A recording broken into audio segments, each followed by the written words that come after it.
Hello everyone, my name is Fabiola Jaeger. I am the moderator of this panel today, in which we'll be talking about opportunities in Latin America.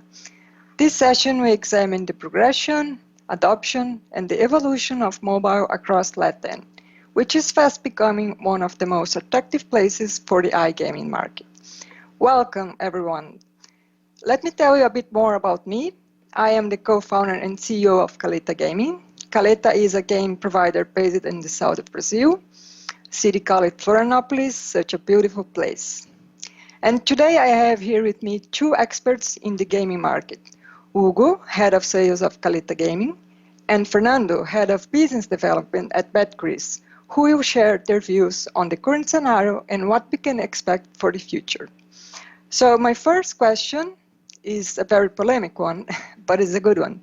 As we all know, there are many polemics about legalizing gambling, religion, money laundering, gambling addiction, but at the same time, the gray market is operating and does not generate any benefit apart from generating a lot of risks. Hugo and Fernando, in your view, why do some countries such as Brazil remain so outdated? First of all, thank you very much for the invitation. Thank you, Fabiola. Nice to be with you, Fernando. Pleasure. I will start with that, okay? So Brazil is a huge country and a lot of opportunities. But we have been on this market for the last 25 years in Brazil. So we passed it on. We have been working in the legal market of Brazil, and now everybody knows that Brazil, everything is illegal. From my perspective, the mind of the Brazilians, the mind of the legislators are changing, and we think that Brazil is going to have a legislation soon. Okay, so around 1995, 1996, everybody saw gaming as something bad and prohibited, but now the generations change and the mind also changed. So I think we are really close to a new legislation in Brazil. Remember that we already have a law about sports betting. It's not yet regulated, but we already have something in place. So I don't know if it's the right way to start, but anyway, it's a start. What do you think, Fernando? Well, no, I'm pretty according to what you say, Hugo. Well, we had some years already in the industry, Hugo as well as me. We got, I believe, more than 20 years running around, so in different markets. So now, well, what we expect from Brazil market is what is happening right now. Before it was just focused more in traditionally Brazilian market was more focused in lottery business, and well, the lottery is very accepted for all the population for years. So from my point of view, the new online gaming and sports betting and all these new products and the market and for the government will be a process. So for the people and for the government will be a cultural process to accept it as well. The lottery is accepted worldwide already. So you can see your grandmother go after the Sunday church service, go to and buy some lottery, and nothing happened. It's accepted by the culture. So in the next years, I believe will be a transition for new generations to accept this, and together with the government to get everything on the table and more clear for everyone. Great you mentioned that, because at the current situation, we look at the current gaming market here in Latin, and we can see a rapid growth and a lot of noise. Here in Brazil, especially more in the sports bet segment, as you told. We all know that Brazilians are huge football fans. We constantly live here in an atmosphere of football. And based on this, we can realize also that a lot of, the most popular football teams and the events, they are heavily sponsored by sports betting company. I'm aware Betcris has a leading position in the market as well. So why you guys think Latam is so highlighted at the moment? Well, maybe I can start with that one. Please, Okay. you are the expert Yeah. one. Well, not the expert. I think we are not doing nothing new. For years, the companies, sports betting companies, especially in Europe, they were doing that. So we saw a sponsorship in big teams for years, and technically we're not doing nothing new. We are just adapting to this new market and what the people like it. So why we go and try to sport, as Fabiola mentioned, it's a massive sport. All the Brazilians love it, and but there is not only soccer. So there is another two big sports in Brazil, very important. No, you don't have to take outside is basketball and volleyball. I know, guys, it's not massive like soccer, but it's also will be a very interested how the companies will be moving, not just focus in soccer teams and take advantage of, to find more and more and more active. One is the sponsorship. So I believe that the challenge of the companies will be to close good deals, a lot of exposition, and but that is not the one part. It's a complex situation because okay, you go and sponsor a team, but what happened next? So you will be chasing some customers. You will be, how you are going to handle that. So that will be the interesting thing. And well, I believe the companies are hiring the right people. I know in Brazil, and we have some good people on board in Brazil. They got a lot of experience in marketing and sport betting, not specifically in sports betting, but in sports marketing. And well, that will be part to include professionals in the area, in the countries we are doing, and well, work on that. But yeah, we are not doing nothing new. We are just adapted to the new markets as well, Brazil.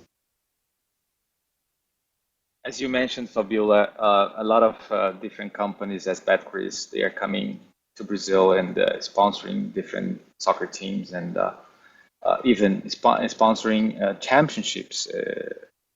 So it's really easy to see now with Copa America and with Euros, you can see different kind of sponsoring. And unfortunately, from my perspective, we still don't have regulation. So who is losing that? The government, only the government, because the clients, they are already get engaged, the companies are coming, and the government is not taking any advantage of it. So that's what I think. So they have to remember that this law is already approved. It's just a question of regulating it. Right. Yes, agree. Totally agree.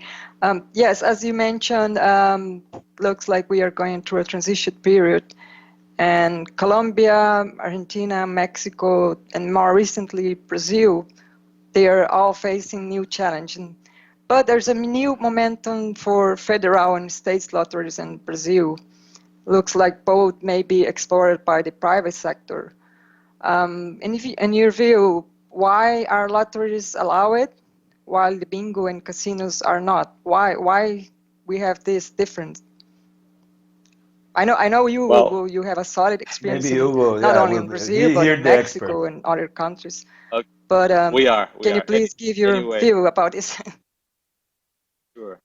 I mean, well, we started 25. I mean, we as Brazil started with bingo with numbers games 25 years ago, and everybody knows that bingo is huge in Brazil.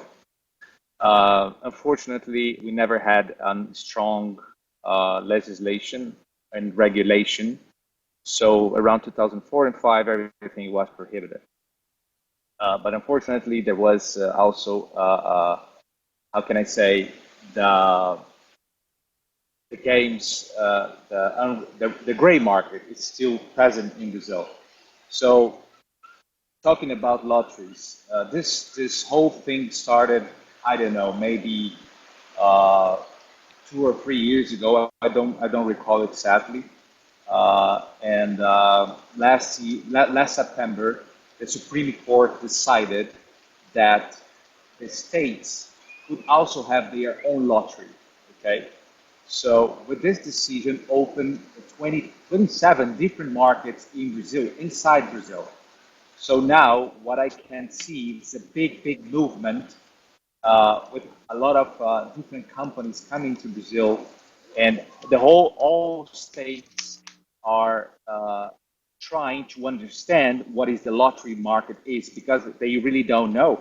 Remember that only Caixa has the right to explore the lottery business in Brazil. So we do not have uh, expertise. I mean, Brazil don't have expertise. So that's why we can see a big movement of different companies coming to Brazil and trying to explore the lottery business. Remember that we have 27 states and 27 different markets that just open up in Brazil. And Fabiola, answer your question. Sorry, Fernando, answer your question. Why we have lotteries and we don't have bingo?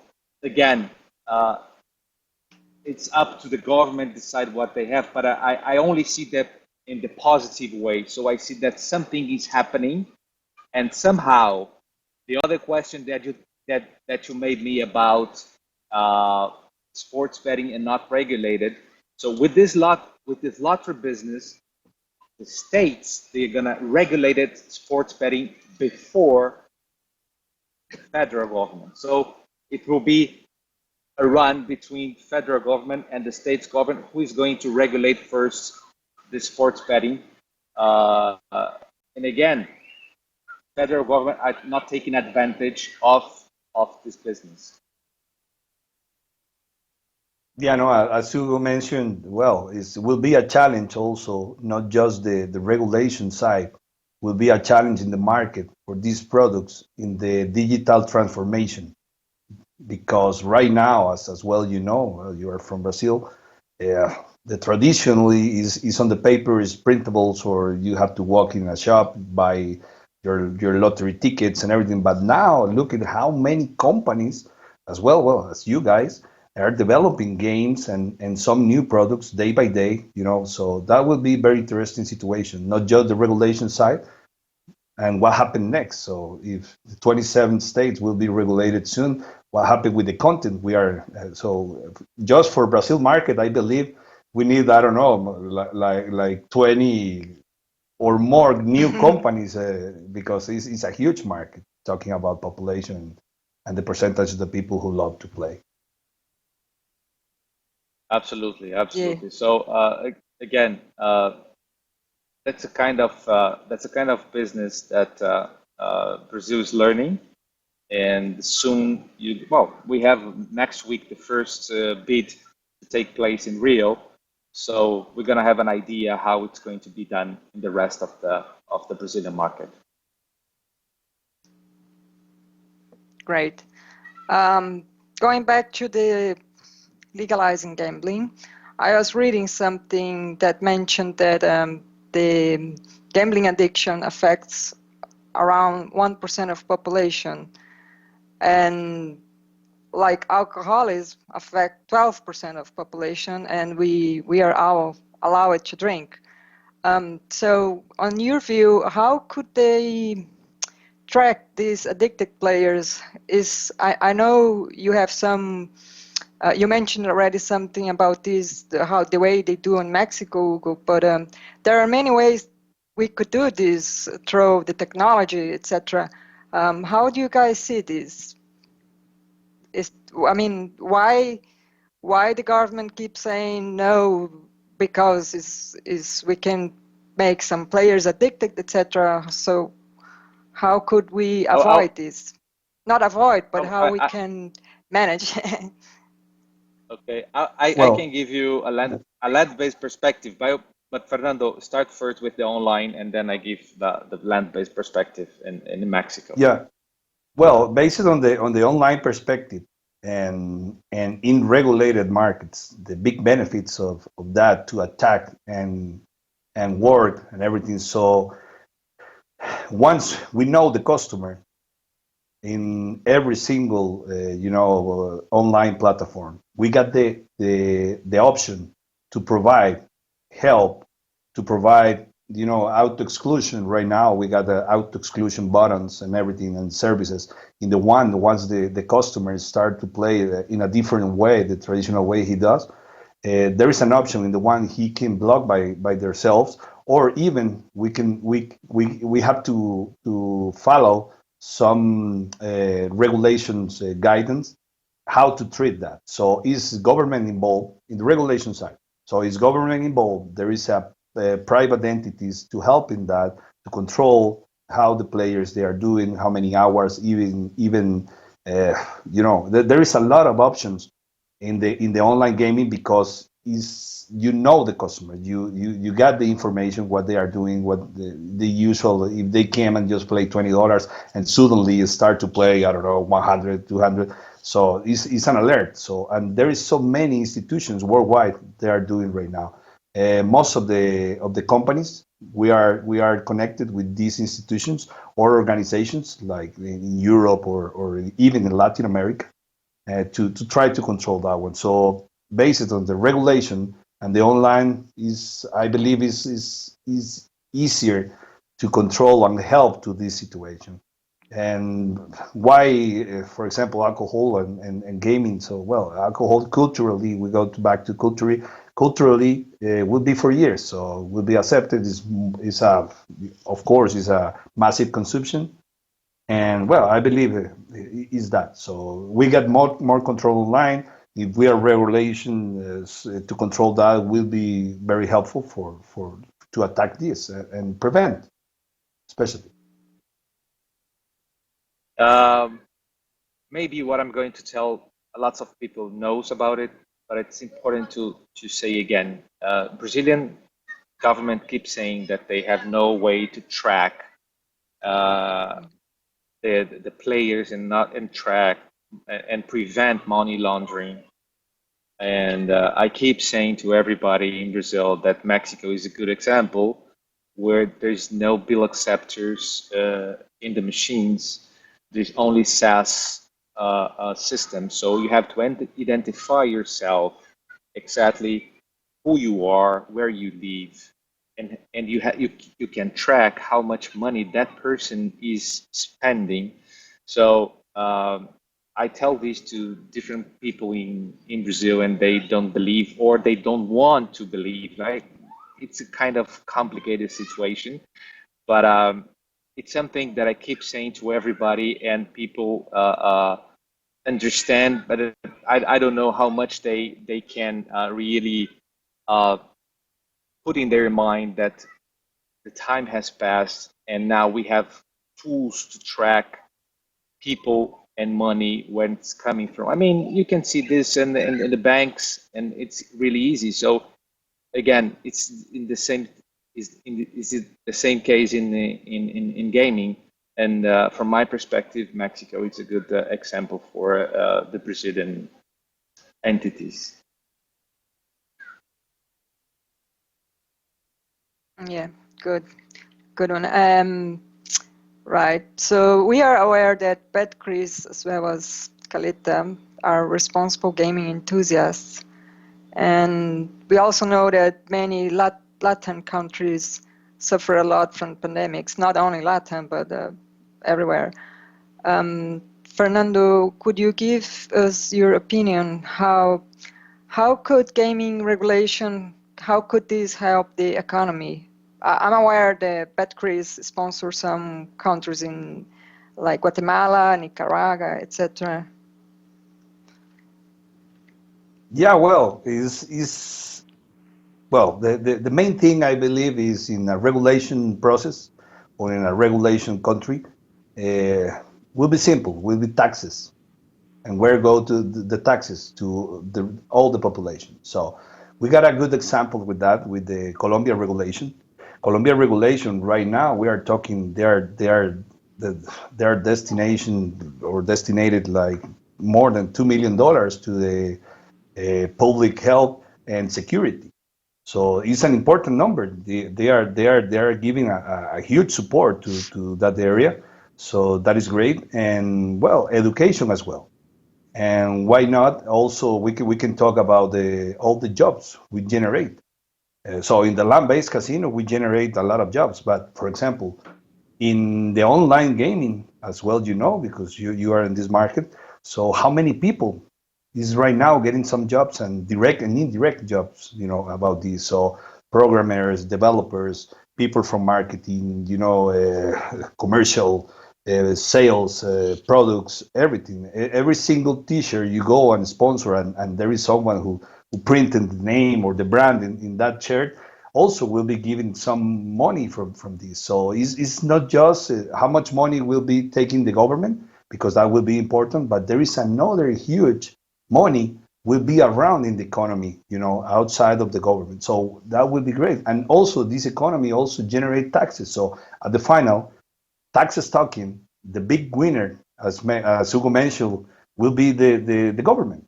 So they will be having more money to help people. We hope they use it to help people. But yes, is that from my point of view, that is a huge thing. So regulated, control, KYC, as Hugo mentioned before. You have to know your customers, not just the banks. Now every single company, we got to go and follow and know our customers. Correct, correct. I have an old friend that always say to me, for example, it happens in some countries in Latin America, but I have an old friend that says to me that there is not people that wants uh, the regulation. There is an industry that keeps saying that's not possible to track. So he calls it as the industry of the gray market because people want it, and they keep saying that the best that we cannot track, we cannot do anything in a good way, and they keep saying that's not possible. So they support the unregulated markets. That's what my friend says always. Yeah, but we all know that it is possible to track. I mean, We know, yeah. Sure, absolutely. sure. We have an Even even examples. even in even in land base, like you mentioned before. So land Correct. base, Yes, correct. you can track it right now. You have to track. Actually, the private Yeah. companies now they have to focus, and so you go into an investment for a sponsorship or doing something. So you have to tracking and following what that investment will be returned to your company. So it's this tracking thing and regulation. Yes, yes. So we are at the end of the panel. I would like to thank you for your attention. We still have 2 minutes. Is there any final message you guys would like to give? Well, I just go go ahead. ahead, Fernando. No, no, no, please, No, you I finished. I finished. Okay, okay. So go. thank you very much for the invitation, for the panel, and it's a pleasure to be here and always talking about Latin America market. And hopefully, you're gonna see all the unregulated markets regulated very, very soon. Always available. Thank you very much for the invitation. Yeah, as well, Hugo mentioned. Well, thank you so much. iGaming Next and you guys to share some information. It's great to share information not just with colleagues on the industry from some other industries, banking, government, everything. Is from my perspective, this is a teamwork. So we cannot just do it Mm. from one side for the companies or the government or providers or something. So we have to work together. COVID situation was like an stop momentary, but now I believe the next year, and it's happening right now, we will be more active, more in presential events, and well, is the idea share the information, share the everything we know between companies, and it's a teamwork. So thank you so much, and thank you, Fabiola, also. Thank you, guys. Thank you, everyone. And let's see. I hope next time we speak, we can be talking about the regulated market in Brazil and every country in Latin. Obrigado, en pura Thank vida. you. Thank you. Ciao. Obrigada, gracias.